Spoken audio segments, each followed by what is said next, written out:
So I want to talk a little bit about non-QM mortgage loans. What are non-QM mortgage loans? What are the different types of non-QM mortgage loans? And what type of properties, and are they for primary residence or second homes, investment properties? What are all these different options? And what do they all mean?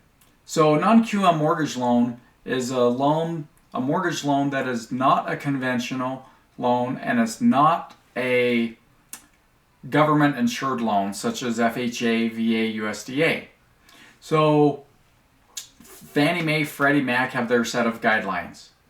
And then you've got the government insured loans that do.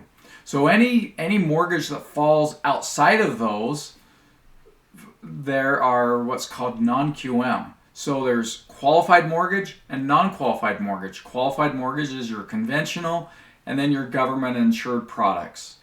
So the non-qualified mortgage loans, they can be for primary residence, investment property, as well as second homes.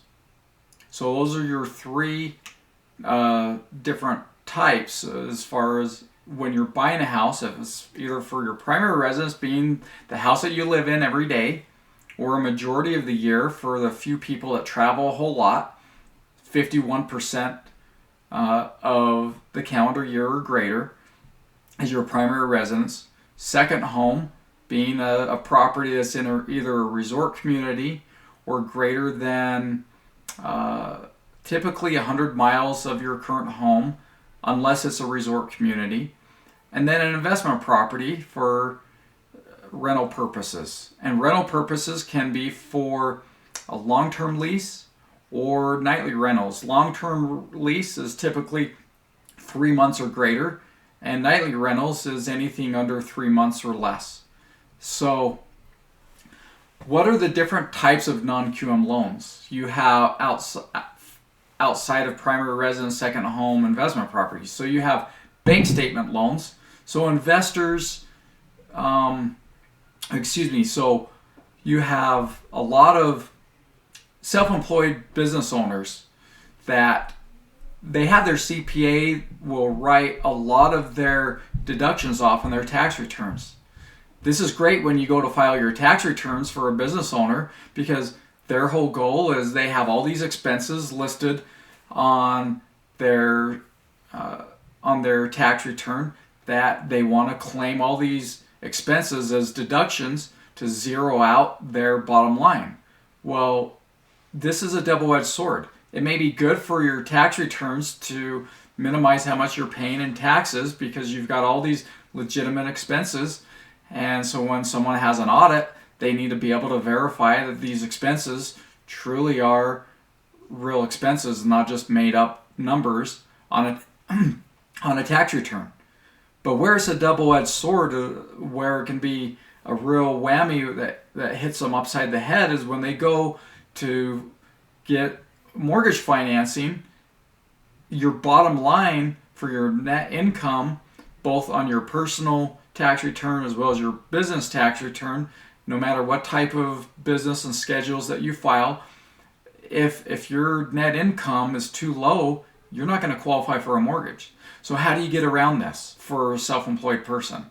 You can have what's called a non-QM loan, where it's a bank statement loan, where we take your bank statements, we see the deposits, and we see that, okay, you actually have verifiable income that makes sense, that you can support this income or this mortgage as this liability, and you've got the income that can substantiate a payment.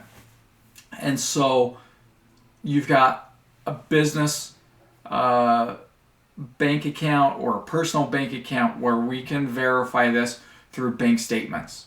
You can also have a full doc loan where we still use tax returns. Why would this situation be of benefit? Well, let's say someone just filed for bankruptcy, whether it's Chapter 7 or Chapter 13, less than the required timelines are from both Fannie Mae, Freddie Mac for conventional loans, or FHA, VA, or USDA for government insured loans require that the time period that has to go by On a government insured loan, it's 2 years. On a conventional loan, it's 3 years for the time that has to transpire and go by before you can qualify for a mortgage. So with a non-QM loan, you can qualify 1 day after the bankruptcy has been discharged, but not at the same loan to value that a conventional loan or a government insured loan is going to allow. You're going to have some down payment money. It can be gifted, or you can have a way that you have those funds available. So if you're less than the 2 years for conventional, or less than 2 years for a government insured loan, or less than 3 years for conventional, and I'll also throw in on a Chapter 13 bankruptcy for a government insured loan is 1 year. So there's different what ifs that go into this, but on a non-QM loan, you can have just a full doc loan for a short timeline. Now let's move over to investment properties. You can still have your full doc, or you can have your bank statement loan. But a lot of investors, this is a really big challenge when you have a lot of either greater than 10 properties, or let's say your rental income is, let's say, $1,500, and your mortgage payment is $1,300, and you don't want to use all your other income, whether it's from your tax return or even a bank statement loan, for whatever reason, because your other properties, whatever it may be, your debt to income ratio may be too high, but yet this property is going to, we can show that it cash flows. So there's a loan product that is very common in the investment property world, within the non-QM world, called a DSCR loan. DSCR stands for debt service credit ratio.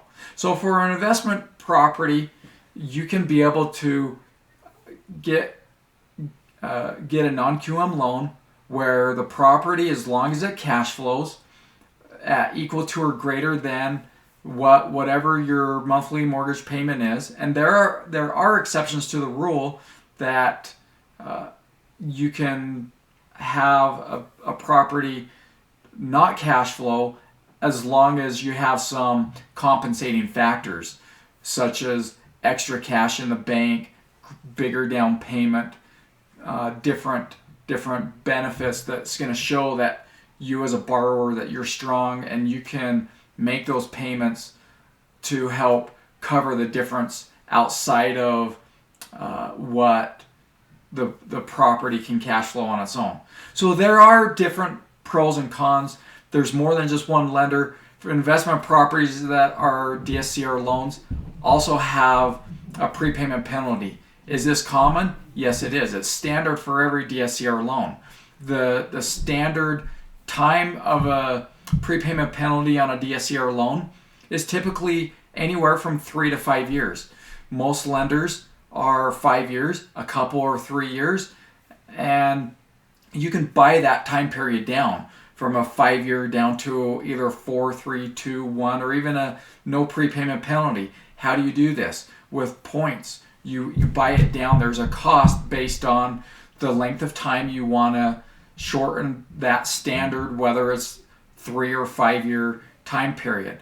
Different investors that we work with have a different time period, and so you can buy down that prepayment penalty. We can help you with this. If you're going to keep the property for the long term, either 3 years or 5 years or greater, then there's no reason to worry about buying it down, because the cost to buy it down may not even be of a benefit if you're going to hold this property for the long term.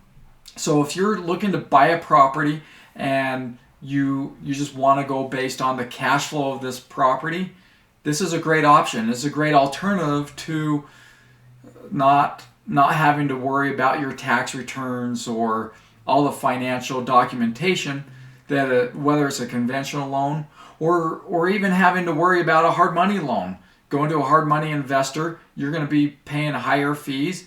And I've got clients that come to me and they say, okay, I want to refinance out of my hard money loan, but I don't want a conventional loan. I want one of the non-QM products. And so we'll put them into a DSCR product.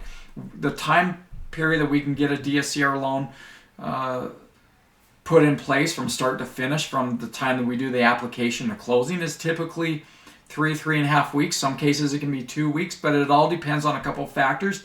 How quick we get the paperwork from the client, all the documentation, the appraisal, which market the property's in. Because if you're in a market where appraisals are taking 2 weeks, then that's going to lengthen our turn times for getting the whole transaction done. If we're in a market that is a shorter time period, then we can get it done much quicker. So it all depends. Anywhere from 2.5 to 3.5 weeks is the average time period on a DSCR loan. So the non-QM loans, they're a great alternative to not only conventional government insured loans, but also hard money loans. So if you're looking for help in the non-traditional mortgage market, for help with whatever your needs are, whether it's for a primary residence, a second home, or investment property, I work with a lot of different non-QM lenders all over the country. I've got a number of non-QM lenders in California that I work with as our investors, to investors in the East Coast, all throughout the East Coast and Florida, and all different parts of the country. I know the guidelines, the niches of different investors. One of my investors even does cash out refinance 1 day on title for investment properties.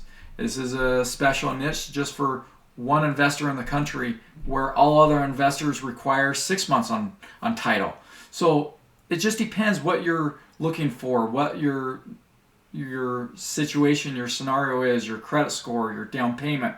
A lot of different factors that go into why I'll take a client to one investor over another, and the turn times, the rates and pricing are different, the prepayment penalties are different. There's all different little niches that each investor has, and I feel I can help you with whatever your situation is, and trying to find the right fit, put it together, and get things done and pull it off, whether you're purchasing a property or refinancing. And I look forward to helping you with whatever it may be. And thanks for tuning in. I'll talk to you later.